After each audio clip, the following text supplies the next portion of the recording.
ನಾನು ಬಂದಾಗ ಅರೆ ತಗ್ಗಿಸಿಕೊಳ್ತಿದ್ದೀರಲ್ಲ ಅರಸರು, ಇವತ್ತು ರಸವೇ ಕಂಡು ಬರ್ತಾ ಇಲ್ಲ, ಅರಸರೇ ಆಗಿಬಿಟ್ಟಿದೆ. ನಿಮ್ಮ ಆ ರಸ, ಆ ಸಂತೋಷ ಯಾವುದೂ ಕೂಡ ಕಾಣಿಸ್ತಾ ಇಲ್ಲ. ಏನು ಕಾರಣ? ನನ್ನ ಮೇಲೆ ಪ್ರೇಮವಿದೆ, ಆದ್ದರಿಂದ ತಲೆ ತಗ್ಗಿಸಿಕೊಳ್ತಿದ್ದೀರಾ. ಕೆಲವರು ಪ್ರೀತಿ ಇದ್ದರೂ ಕೂಡ ತಲೆ ತಗ್ಗಿಸಿಕೊಳ್ಳುತ್ತಿದ್ದಾರೆ. ನಾರಿಯರು ಪತಿಯ ಬಗ್ಗೆ ಪ್ರೀತಿ ಉಂಟು, ಆದರೂ ಅವರು ತಲೆ ತಗ್ಗಿಸಿಕೊಳ್ಳುತ್ತಾರೆ, ನಾಚಿಕೆ. ಆದರೆ ನೀವು ಆ ಗುಂಪಿಗೆ ಸೇರಿದವರು ಎದುರಾಗಿ ನಾನು ಭಾವಿಸ್ತಾನೆ. ಪುರುಷರು ಯಾರಾದರೂ ತಲೆ ಎತ್ತಿ ನಿಲ್ಲುವುದು. ಇವತ್ತು ನಾನು ಬಂದಾಗ ತಲೆ ತಗ್ಗಿಸಿ ಕುಳಿತುಕೊಳ್ಳಲು ಅಂತಹ ನಾಚಿಕೆಯ ಸಂದರ್ಭ ಏನಾದರೂ ಆಗಿದೆಯೇ?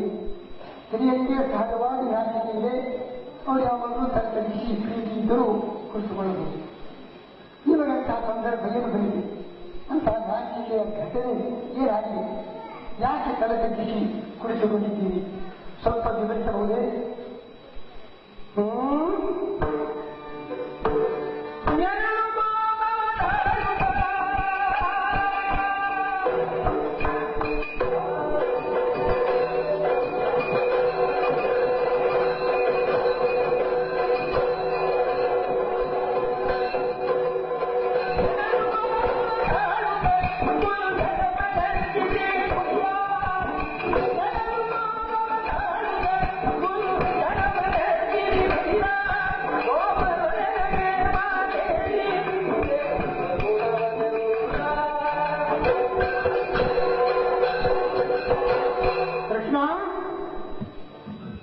ನೀನು ಏನು ಹೇಳಿದ್ರು ನನಗೆ ಅರ್ಥವಾಗುವುದಿಲ್ಲ ಅಂತ ತಿಳ್ಕೊಂಡಿಯಾ? ಯಾಕೆ ನನಗೆ ಕಟಕೆಯ ಮಾತು? ಏನು ಹೇಳಿ? ತಲೆ ತಗ್ಗಿಸಿ ಸತ್ಯರ ತೆರದಿ ಮಂಡಿಯ ತಗ್ಗಿಸಿಯಲ್ಲ ಅಂತ ಒಳ್ಳೆಯ ಉದಾಹರಣೆ ಕೊಡ್ತಾರೆ. ಸತ್ಯರು ಹೇಗೆ ತಲೆ ತಗ್ಗಿಸಿರ್ತಾರೆ ಎಂಬುದನ್ನು ಏನು ಗೊತ್ತಿಷ್ಟು ನನಗೆ ಗೊತ್ತಿಲ್ಲ. ಆದರೆ ರಾಜನಾಗಿದ್ದವನಿಗೆ ನನಗೆ ಕೊಡುವಂತಹ ಉದಾಹರಣೆ ಇದೆ. ನಿನ್ನಲ್ಲಿ ಮಾತನಾಡಲಿಲ್ಲ ಯಾಕೆ ಅಂತ. ಯಾಕೆ ನಿನ್ನಲ್ಲಿ ಮಾತನಾಡಿಲ್ಲ ಅಂತ ನನಗೆ ಗೊತ್ತಿರಬಹುದು. ಗೊತ್ತಿದ್ರೂ ನೀವು ಮಾತನಾಡ್ತಾ ಇದ್ದೀಯ. ನಾನು ಕೇಳ್ತೇನೆ, ನಿನ್ನಲ್ಲಿ ಏನು ಮಾತಾಡಬೇಕಾದ್ರು? ನೀನು ಹೇಳಿದೆಯಲ್ಲ ಈಗ, ರಾಜ ಅರಸ ಮಣಿಗೆ ಹೇಗೆ? ನಾನು ಅರಸ ಅಂದರೆ ಒಪ್ಕೊಂಡಾಯ್ತು. ನಾನು ಅರಸ ಅಂದ್ರೆ ನೀನು ಯಾರು? ಗೋಪಕುಮಾರ ಅಲ್ವಾ? ಈ ಅರಸನಿಗೆ ಗೋಪಕುಮಾರಿಗೆ ಏನು ನಂಟಯ್ಯ? ನಿನಗೆ ಮಾತನಾಡಬೇಕಾದ ವಿಷಯ ಏನು? ನೀನು ಬಂದಾಗ ನೀನು ವ್ಯವಹರಿಸಿದಂತಹ ಎಲ್ಲ ವ್ಯವಹಾರಗಳು ಹೆಚ್ಚಿಗೂ ಕೂಡ ಗೌರವವನ್ನು ಹೇಗೆ ಹೆಚ್ಚಿದೆಯಾ ಅಂತ ಅರ್ಥ ಆಗ್ತಾ ಇದೆ. ಅದನ್ನೆಲ್ಲ ಸಹಿಸಿಕೊಂಡು ನಿನ್ನ ಬಾಯಿಂದಲೇ ಬರಲಿ ಅಂತ ಸುಮ್ಮನೆ ಕುಳಿತಿದ್ದೆ. ಈಗ ಮತ್ತೆ ಅದನ್ನು ಕೆಣಕಿ ಮಾತನಾಡ್ತಾ ಇದ್ದೀನಿ. ಗೊತ್ತು ನಮ್ಮ ರಾಜಧಾನಿಯನ್ನು ಪ್ರವೇಶ ಮಾಡಿದ್ದೀವಿ. ಎಲ್ಲಿ ಹೋಗಿ ನೀವು?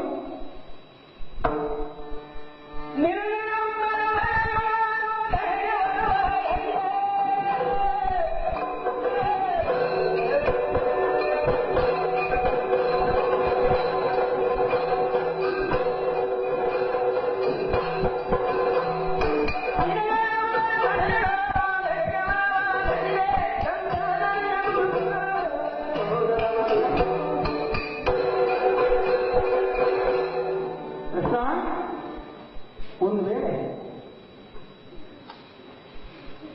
ನಮ್ಮಲ್ಲಿ ನಿಮಗೆ ಊಟಕ್ಕೆ ಹಿಡಿಸಲಿಲ್ಲ, ಊಟ ಮಾಡೋದು ಸರಿಯಲ್ಲ ಅಂತ ಕಂಡಿದ್ದೆ ಅಲ್ಲ, ಕಾಣಬೇಕಾದ ಅಗತ್ಯ ಎಲ್ಲಿಲ್ಲ. ನೀನು ಎಲ್ಲೆಲ್ಲೇ ಬಂದಿರು, ನಾನು ಏನೇ ಆಗಲಿ, ಆದರೆ ನಾನು ಮಾಡಬೇಕಾದಂತಹ ಕರ್ತವ್ಯ ಎಂಬ ದೃಷ್ಟಿಯಿಂದ ಬೇಕಾದಂತಹ ಭಕ್ಷ್ಯ ಭೋಜ್ಯಾದಿಗಳನ್ನು ಸಿದ್ಧಪಡಿಸಿ ನಿನ್ನ ಸ್ವಾಗತಕ್ಕಾಗಿ ನಾವು ಕಾದಿದ್ದೀವಿ. ಬರೀ ಹೋಗಿ ನಮಗೆ ಬರಬಾರದು, ಏನೋ ನಿನಗೆ ಅಲ್ಲಿ ವಿಷ ಹಾಕ್ತಾನೆ ಕೌರವ ಅಂತ ಆ ಸಂಶಯ ಇದೆಯಾ? ಯಾಕಂದ್ರೆ ನಿನ್ನ ಭಕ್ತರೊಬ್ಬರಿಗೆ ಹಾಕಿ ಏನೂ ಆಗಲಿಲ್ಲ ಅಂತ. ಆದರೆ ಒಂದು ನಿನಗುಂಟು ವಿಷ ಹಾಕೋದು, ನಿನಗೆ ಹಾಕಿದರೆ ವಿಷ ಸಾಗಿದ್ದ ವಿಷಧರ ಮೇಲೆಯೇ ಕುಡಿದು ಆಟ ಮಾಡಿದವ ನೀನು ಏನೂ ಮಾಡೋದಿಲ್ಲ. ಗೊತ್ತದು, ನಿನಗಂತೂ ವಿಷಯ ಹಾಕುವ ಪ್ರಯತ್ನಕ್ಕೆ ಹೋಗೋದು ಇಲ್ಲ, ಹಾಗೆ ಫಲವೂ ಇಲ್ಲ. ಆದರೆ ನಮ್ಮ ಆಹಾರದಲ್ಲಿ ಏನಾದರೂ ವ್ಯತ್ಯಾಸ ಉಂಟು ಅಂದರೆ ನಿನಗೆ ಆ ಸಂಶಯ ಇರಬಹುದೇ? ನಮ್ಮಲ್ಲಿ ಅಂತ ವ್ಯವಸ್ಥೆ ಮಾಡೋದೇ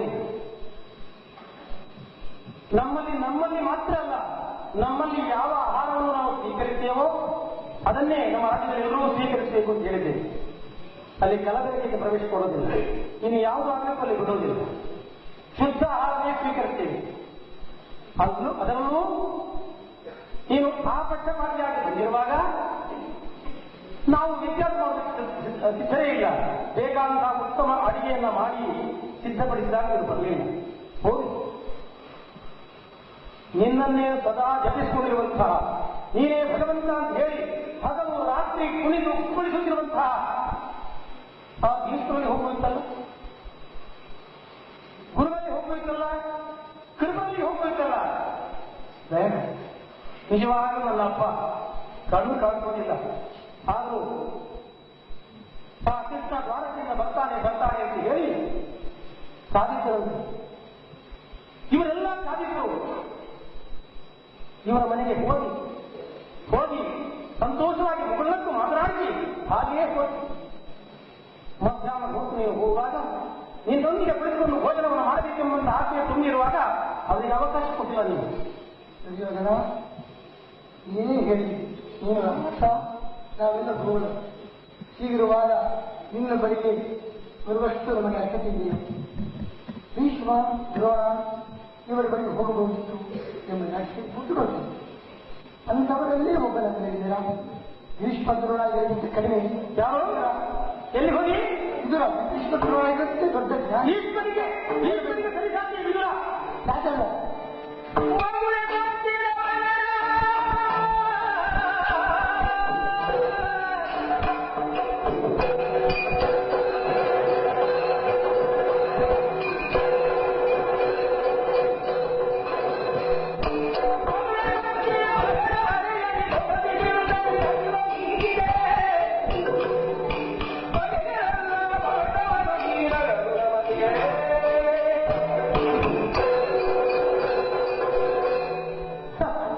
ಕೃಷ್ಣ, ನೀನು ಹೇಳಿದೆ ಇದನ್ನು. ಭೀಷ್ಮರಲ್ಲಿ ವಿದುರನೇ ಗುರು ಕೃಪರು ಇವರಿಗೆಲ್ಲ ಪ್ರಸಾದ ಅಂತ ಹೇಳಿದ್ಯಾ? ಆ ವಿದುರ ಹೋಗಿ ತೊತ್ತಿ ನಮ್ಮ ಅವನ ಮನೆಗೆ ಹೋದು ಮಾತ್ರ ನೀವು. ನಿನಗೆ ಇವರೆಲ್ಲರ ಮನೆಯಲ್ಲಿಯೂ ಆದಂತಹ ಹತ್ತು ಅನ್ಯಾಯದಂತೆ ಹೋದಾಗ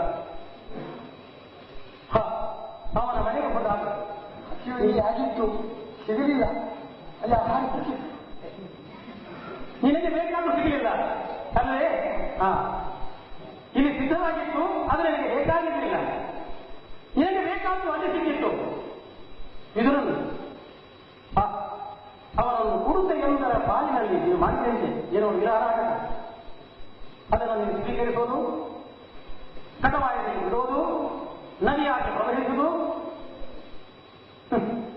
ಇದೆಲ್ಲ ನಿಮಗೆ ಮಾಡಬೇಕು ಅಂತಲೇ ಉದ್ದೇಶಪೂರ್ವಕವಾಗಿ ವಿದುರನ ಮನೆಗೆ ಹೋಗಿದ್ದೀವಿ. ಯಾಕಂದ್ರೆ ಇವೆಲ್ಲ ಸಿದ್ಧರಾಗಿದ್ದಾರೆ,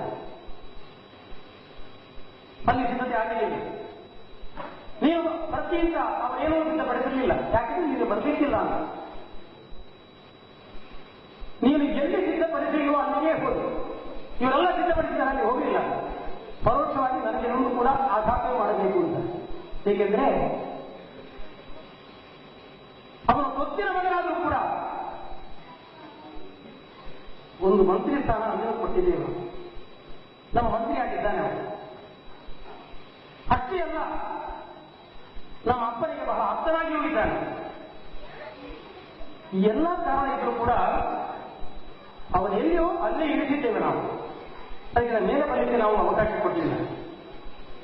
ಅಲ್ಲೇ ಇದ್ದವನು ಅಲ್ಲೇ ಬಿಡಬಾರದು, ಮೇಲೆ ತರಬೇಕು ನಿನ್ನ ಪ್ರಯತ್ನ ಆಯಿತು. ಆ ಮೇಲೆ ತರೋದ್ರಲ್ಲಿ ನೀನು ಹೇಳ್ತಾ ಇದ್ದೀ, ನಾನು ಎಲ್ಲಿ ಹೋಗಿದ್ದೇನೆ ಇದರೊಂದಿಗೆ ಅವನಿಗೆ ಸಾಮಾನ್ಯನೇ ಕೇಳ್ತಾ ಇದ್ದೀಯಾ? ಅವನಿಗೆ ಕುಲವಿದೆಯೇ? ಗೋತ್ರವಿದೆಯೇ? ಅವನಿಗೆ ಕುಲವಿದೆಯೇ?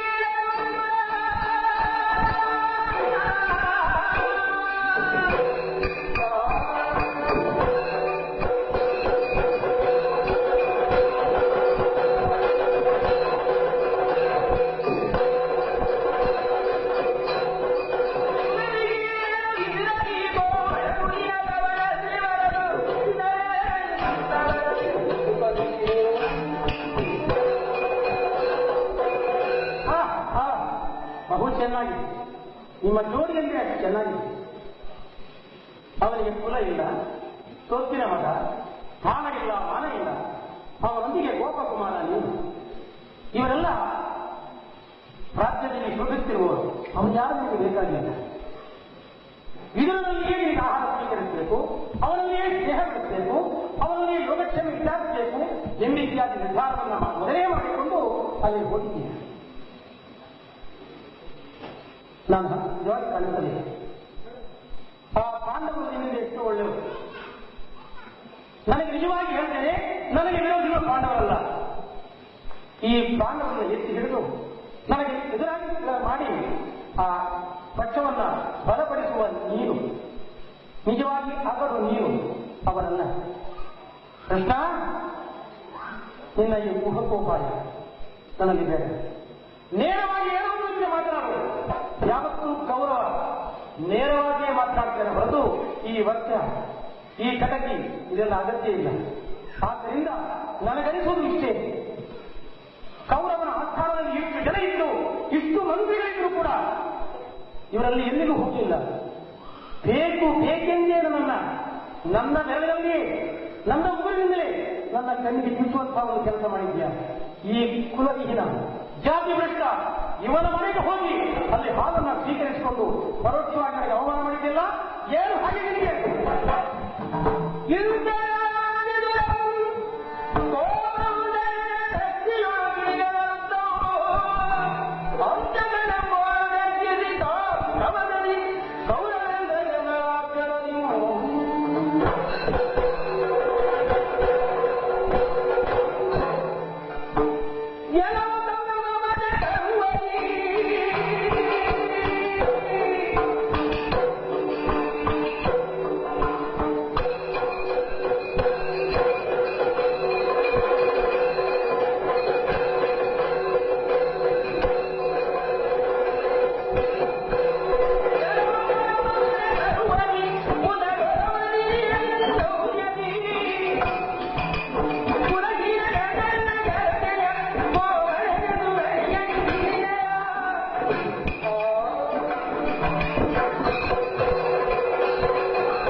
ಪ್ರಭುತ್ವ ಯಾರಲ್ಲಿರುವುದು? ಅರ್ಧನಾಗುವ ಮೃತರಾಗುವ ಇನ್ನೂ ಇರುತ್ತೇನು? ಆ ಪ್ರಭುತ್ವವನ್ನು ನಿನ್ನಲ್ಲಿ ಆರೋಪಿಸಿಕೊಂಡು ತಾನೇ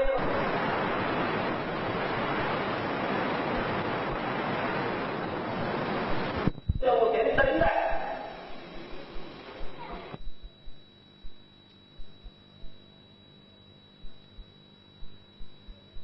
ಹಿರಿಯರಾಗಿ ಅದು ಕೂಡ ಸಾಧಿಸಬೇಕು.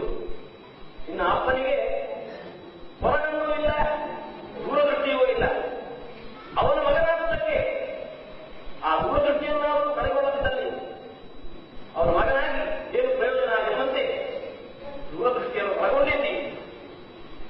ಕೇವಲ ಶೌರ್ಯದಿಂದ ನನ್ನ ಜನಿಸ್ತಾ ಇದ್ದಿ. ಶೌರ್ಯ ಹೌದು, ಒಳಗೆ ವೀರ್ಯ ಇರಬೇಕು, ಅದರ ಪ್ರದರ್ಶನವೇ ಶೌರ್ಯ. ನಿನ್ನಲ್ಲಿ ಕೇವಲ ಪ್ರದರ್ಶನದ ಶೌರ್ಯ ಮಾತ್ರ ಇದೆಯೇ ಹೊರತು ಒಳಗಿನ ವೀರ್ಯ, ಆ ತತ್ವ ಅದನ್ನು ಒಳಗೊಂಡಿದ್ದಿ. ಹಾಗಾಗಿ ಕೇವಲ ಶೌರ್ಯದಿಂದ ಏನಂದಿ? ನಾನು ಕುಲವಿಹೀನನೇ, ಶ್ರೀಕೃಷ್ಣ ಗೋವಳನೆ, ಎನ್ನ ಕುಲವನ್ನು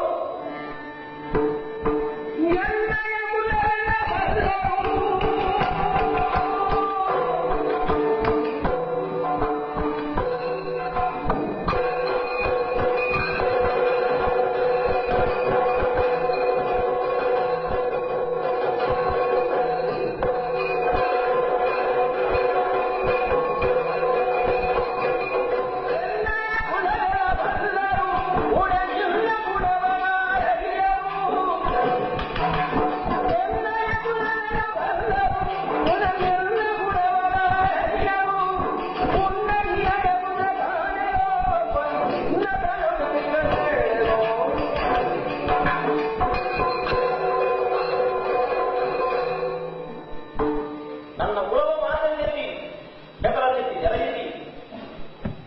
ಕುಲ ಕುಲ ಏನು ನಿನ್ನ ಕುಲ? ವಿಪ್ರ ದ್ವಿಜ ಕುಲ